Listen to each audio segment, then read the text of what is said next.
Welcome back to the Daily Venture as I talk about Lord and Miller give a glimpse of the return of Miles Morales in Spider-Man, Across the Spider-Verse.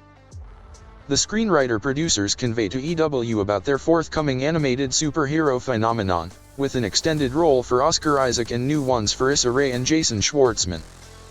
Multiverses, they're highly desirable right now.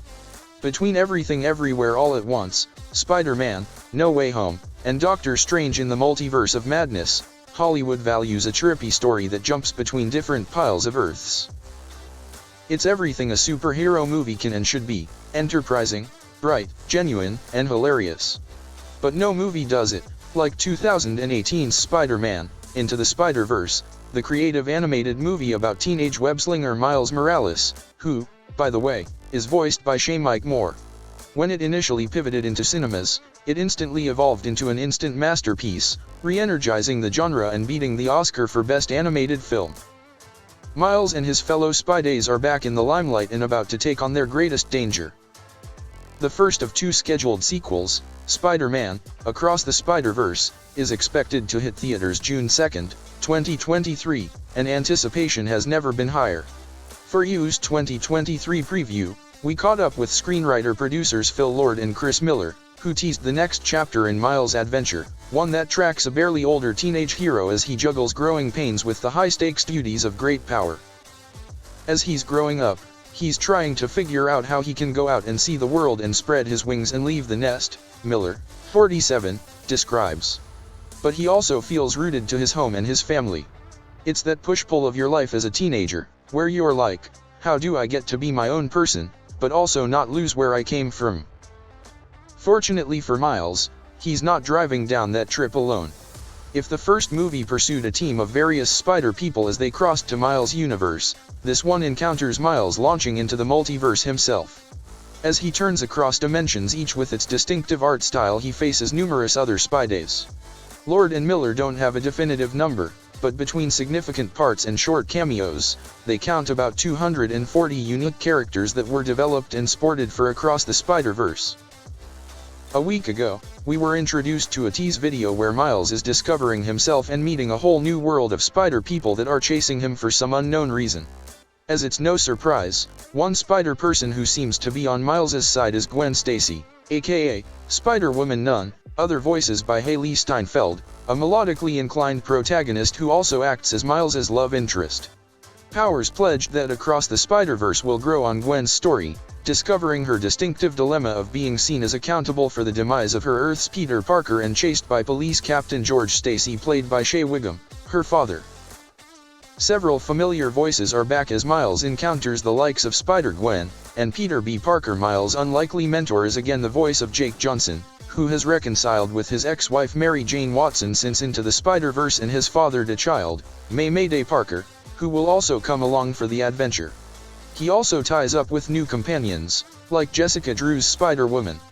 Uncertain Issa Rae voices Jessica, a motorcycle riding phenomenon that aids in mentoring Gwen. A lot of work has gone into making that character look great, Lord counts. If you've ever been around Issa, she's such a dynamo of talent and grace, so you just want to make the character look as cool as she is. Oscar Isaac brings an extended role as Miguel O'Hara, aka Spider-Man 2099, who had a short cameo in the first movie's end credits scene. Lord and Miller state that Miguel and Miles hold a lot in common, but they sometimes butt heads, mainly when it involves the protection of the multiverse. He's not the villain of the movie, but he's sort of an antagonist to Miles because they both think that what they're doing is the right thing, Miller toys. As for the real villain, Jason Schwartzman voices the Spot, a cryptic villain who can make doorways between various Earths. With his goofy, nearly Dalmatian-like outfit, he isn't necessarily an A-list comic book baddie. But Lord and Miller tell the Spot's trippy abilities make him a perfect character for animation, with capabilities that let him bend reality like an old Wile E. Coyote animation cartoon. I like the villains best when they reflect the journeys of the hero, sort of a dark mirror of the protagonist, Lord counts. And I think Spot's no different. He wants to be seen as legitimate. He's a character that has a silly costume and is not always seen as the top tier of Spider-Man foes, but like all of us, he wants to be taken seriously. Co-director Kemp Powers corroborated that the Spot will go on to threaten the Spider-Man in the third film, Beyond the Spider-Verse. Still, despite all the fantastic animation and clever cameos, Lord and Miller stress that Across the Spider-Verse is Miles' tale, first and foremost. Even with all the whiz-bang parts, we're always trying to look for ways to make them scenes between characters, Lord states. That's the thing that everybody wants, which is so surprising to me. I never expected the star of the first movie to be people talking together in dramatic scenes. But that's the thing that people are most interested in. Really, the hardest thing is making sure that you've got a story that you care about and that you're emotionally connected to, Miller counts. Without that, you've got nothing.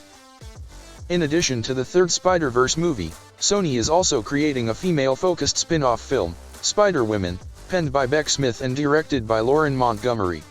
The movie is geared to see Gwen Stacy as she squads up with Cindy Moon, aka Silk, and Jessica Drew, aka Spider-Woman, who will be voiced by Issa Rae and presented in Across the Spider-Verse.